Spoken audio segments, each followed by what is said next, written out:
속보입니다. 25년 2월 17일 소식 전해드립니다.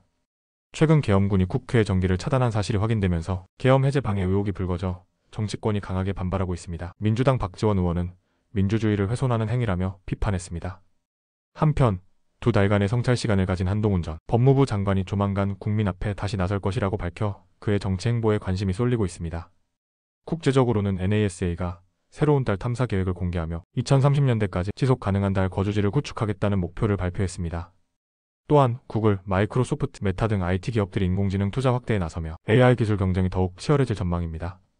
경제 분야에서는 테슬라가 글로벌 전기차 시장의 경쟁 심화에 대응해 일부 모델의 가격을 추가 인하했습니다. 특히 중국과 유럽 시장 점유율 확대를 위해 공격적인 가격 정책을 펼치고 있어 현대차와 폭스바겐 등 주요 업체들의 대응이 주목됩니다. 25년 2월 18일 소식 전해드립니다.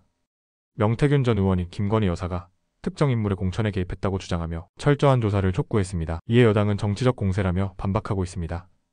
일론 머스크가 미국 포트녹스에 보관된 금의 존재 여부에 의문을 제기했습니다. 그는 투명한 검증이 필요하다고 주장하며 금 보유량에 대한 논란을 촉발시키고 있습니다. NASA가 화성 탐사 로버 오디세이의 새로운 임무를 발표했습니다. 이번 임무에서는 화성 지하의 수분을 정밀 탐색하며 인류의 화성 이주 가능성을 높이는 연구를 수행할 예정입니다. 테슬라가 풀 셀프 드라이빙 FSD를 유럽과 아시아에서도 정식 출시한다고 발표했습니다. 하지만 각국의 법적 규제와 안전성 논란이 변수로 작용할 전망입니다.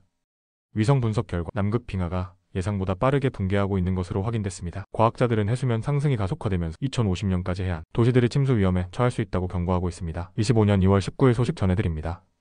법원이 1026사건으로 사형을 선고받았던 김재규 전 중앙정보부장의 재심 개시를 결정했습니다. 이번 재심을 통해 사건의 진실이 다시 조명될 것으로 보입니다.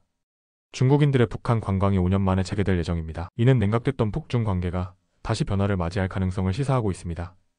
금융위원회는 산업 현장의 활력 회복을 위해 정책금융기관이 상반기 내 연간 공급 계획의 60% 이상을 조기 집행할 것이라고 밝혔습니다. 여성가족부는 사회적 불평등 해소를 목표로 제3차 양성평등 정책 기본계획을 발표했습니다. 앞으로 실질적인 양성평등 실현을 위한 정책이 추진될 예정입니다. 25년 2월 20일 소식 전해드립니다. 더불어민주당이 근로소득세를 물가 상승률과 연동하는 소득세 물가 연동제 도입을 제안하며 이에 대한 찬반 논의가 이어지고 있습니다. 미국과 러시아는 우크라이나 전쟁 종전을 위한 협상팀을 설치하기로 합의했으며 미국은 대러시아 제재 완화 가능성을 시사했습니다. 생활용품 전문점 다이소는 오는 24일부터 일부 매장에서 루테인, 오메가3, 비타민D 등 건강기능식품 판매를 시작할 예정입니다. 삼성전자와 현대자동차 등 주요 기업들은 1분기 실적을 발표했으며 전반적으로 긍정적인 흐름을 보였습니다. 특히 수출 증가가 두드러졌습니다. 한편 질병관리청은 새로운 감염병 사례가 보고되었다며 국민들에게 주의를 당부했습니다. 현재 역학조사가 진행 중이며 방역당국은 예방수칙 준수를 강조하고 있습니다. 25년 2월 21일 소식 전해드립니다. 농촌진흥청이 농업인이 기상재해에 대비할 수 있도록 돕는 농업기상재해 초기경보 알림 서비스를 농업이지를 통해 제공하기 시작했습니다. 이 서비스는 기상청의 동네 예보 정보를 분석해 농장 단위의 기상, 예보와 재해 예측 정보를 제공합니다. 오늘부터 자동차 번호판 봉인제가 폐지됩니다. 이에 따라 차량 등록 절차가 간소화되며 봉인이 훼손되어도 번호판 재발급을 위해 차량 등록사업소를 방문할 필요가 없어졌습니다. 또한 봉인 미부착 운행으로 부과되던 과태료와 벌금도 사라집니다.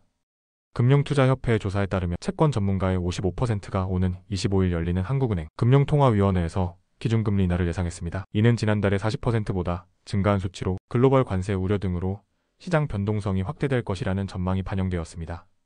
문화체육관광부는 3월 여행가는 달을 맞아 28일부터 매일 오전 10시에 42개 온라인 채널을 통해 숙박 할인권 30만 장을 배포할 예정입니다. 이를 통해 국내 여행 활성화와 내수 진작이 기대됩니다. 25년 2월 20일 소식 전해드립니다. 강원도 정선에서 발생한 산불이 밤새 진화되었지만 건조한 한파로 인해 추가 산불 위험이 높아지고 있습니다. 당국은 화재 예방에 대한 철저한 대비를 당부하고 있습니다. 도널드 트럼프 미국 대통령이 우크라이나 전쟁 종전 협상에서 젤렌스키 우크라이나 대통령을 배제할 가능성을 시사했습니다. 이에 따라 협상 과정에 대한 국제적인 관심이 집중되고 있습니다. 리처드 그레넬 미국 대통령 특사지명자는 트럼프 대통령이 북한 김정은 국무위원장과 러시아 푸틴 대통령과의 대화를 통해 목표를 달성할 수 있다고 밝혔습니다. 미국 외교 정책에 어떤 변화가 있을지 주목됩니다. 한편 윤석열 대통령이 40분 분량의 최후 진술을 준비 중이며 대국민 사과까지 검토하고 있다는 소식이 전해졌습니다. 25년 2월 23일 소식 전해드립니다.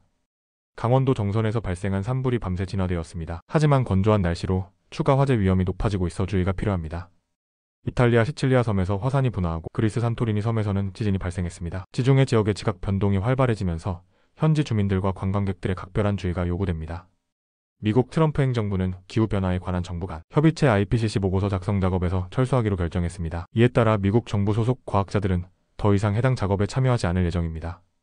G20 외교장관회의에서 미국 국무장관이 불참한 가운데 중국은 다자주의 수호와 국제적 책임을 강조하며 적극적인 역할을 펼쳤습니다. 계속된 소식을 기다려주세요.